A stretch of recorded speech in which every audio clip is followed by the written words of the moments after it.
On Sunday, Ryan Fitzpatrick and the Buffalo Bills took on Brandon Marshall and the Miami Dolphins in an old AFC East rivalry game. The game got off to a slow start as neither team scored in the first quarter. But once the second quarter started, the Buffalo Bills were ready. The Bills scored the first 10 points of the game on a David Nelson 18-yard touchdown reception and a 29-yard Ryan Lindell field goal. Miami then responded late in the first half when Ronnie Brown scored on a 6-yard run from the Wildcat to bring the Dolphins within 3.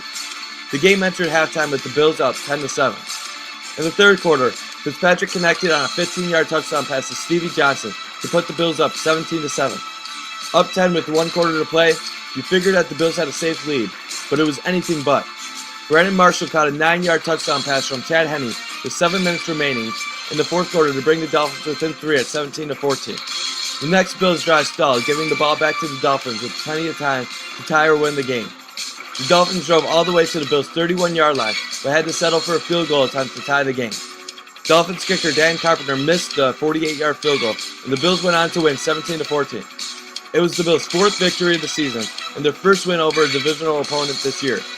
Ryan Fitzpatrick had another good game. He threw for 223 yards and 2 touchdowns. Stevie Johnson recorded his 10th touchdown reception of the year and had 6 receptions for 69 yards. And the legend killer, Arthur Mote, had 1.5 sacks on the day. For the Dolphins, Chad Henne threw for 276 yards and a touchdown, while Brandon Marshall had a great game with 11 receptions for 106 yards and a touchdown. But for every player who has a good game, there's a player who has a bad game.